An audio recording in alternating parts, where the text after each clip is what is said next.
హిమాచల్ ప్రదేశ్ లో హైడ్రామా కూలిపోయే ప్రమాదం ఉందని ప్రమాదం నుంచి గట్టెక్కిన సుఖా సర్కార్. బీజేపీ ఎమ్మెల్యేలను బహిష్కరించి అసెంబ్లీలో బడ్జెట్ ఆమోదం.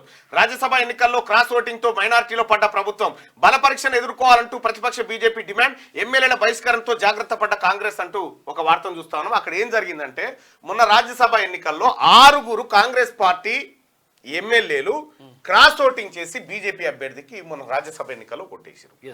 దీంతో నిజంగా ఈ 6 కనుక అటు ఓటేస్తే కాంగ్రెస్ మైనారిటీలో పడుతుంది. అక్కడ మైనారిటీలో పడేటువంటి పరిస్థితి రావడంతో అక్కడ బడ్జెట్ ప్రవేశపెడుతున్న సమయంలో బడ్జెట్ పైన ఓటింగ్ పెడితే ఈ 6 కనుక కాంగ్రెస్ పార్టీకి మద్దతు ఇవ్వకుండా చేతులు లేపలేదనుకో కాంగ్రెస్ పార్టీ ప్రభుత్వం కూలిపోతుంది.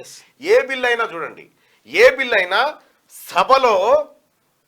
సభలో మెజారిటీ నిరూపించుకుంటేనే ఆ బిల్లు పాస్ అవుతుంది, సేమ్ టైం ప్రభుత్వం నిలబడుతుంది. బిల్లుకు మద్దతే లేదనుకో, ప్రభుత్వం పెట్టిన బిల్లుకు మద్దతే లేదనుకో ప్రభుత్వం కూలిపోతుంది వెంటనే.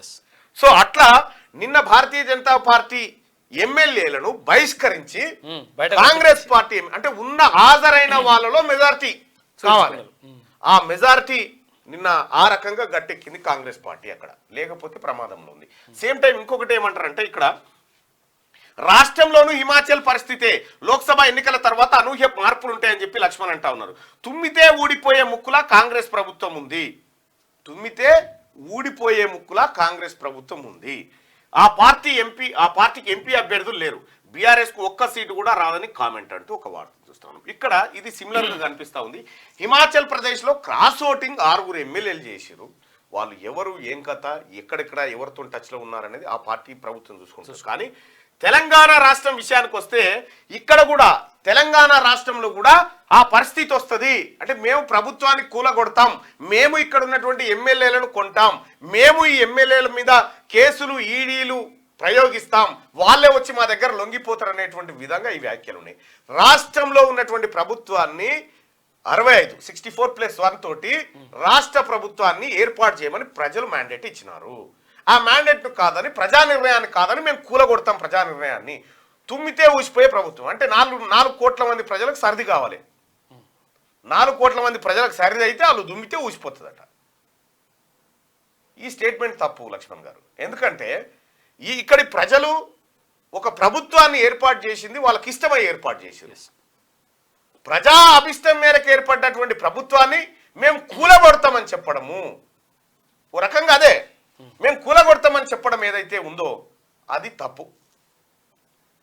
మీకు అంత ఇంత అవకాశం ఉండే అవకాశం మీరే వదులుకున్నారు. మీరు కూలగొట్టుడేంది? ప్రజలు మిమ్మల్ని ఫస్ట్ లో ఇట్లా భుజాల మీదకి ఎత్తుకున్నారు. ఎప్పుడైతే బండి సంజయ్ గారిని తీసేసి కిషన్ రెడ్డిని తీసుకొచ్చిరో కథం అయిపోయింది బీజేపీ పని. అక్కడ అక్కని తీసుకొని పక్కకు పెడతారు. నిజంగా బండి సంజయ్ గారే ఉండినుంటే బీజేపీ పరిస్థితి ఇట్లుండేది కాదు. ఇది చాలా మందికి తెలుసు. బండి సంజయ్ రాష్ట్ర అధ్యక్షుడిగా ఉండినుంటే ఇలా బీజేపీ తెలంగాణ రాష్ట్రంలో 100% అంగు వచ్చేది. నో డౌట్ 100% అంగే ఏర్పడేది. అవకాశం ఉండే. బండి సంజయ్ను మార్చడం, లిక్కర్ స్కామ్ లో ఆమెను అరెస్ట్ చేయకపోవడం, ఈ పరిణామాలన్నిటితోటి బీజేపీ బీఆర్ఎస్ 2 ఒకటే అనేటువంటి మాట ఎస్టాబ్లిష్ అయింది. దాంతో ఓడిపోయారు. మీ అవకాశాన్ని మీరే చేతిలో పడగొట్టుకున్నారు. మీరు ఇచ్చినటువంటి స్టేట్మెంట్ ఆషామాషి స్టేట్మెంట్ కాదు. మీరు పార్లమెంటరీ పార్టీలో అత్యంత కీలకమైనటువంటి పోస్టులో ఉన్నారు ఇప్పుడు భారతీయ జనతా పార్టీలో. దానికంటే మించిన హోదాలో ఉన్నాడు ఇప్పుడు. అంటే ఓబీసీ కాకుండా పార్లమెంటరీ పార్టీ బోర్డు అని ఉంటది. వాళ్ళు డిసైడ్ చేస్తారు ఈ దేశంలో ఎవడు ఎంపీ ఉండాలి, ఎలాంటి నిర్ణయం తీసుకోవాలి పార్టీ అనేది. అంత కీలక స్థానంలో ఉన్నటువంటి మీరు ఈ స్టేట్మెంట్ చేయడం అంటే కొత్త సీరియస్ అది. మరి ఎందుకు చేసిరు ఏం కథ అనేది చూడాలి.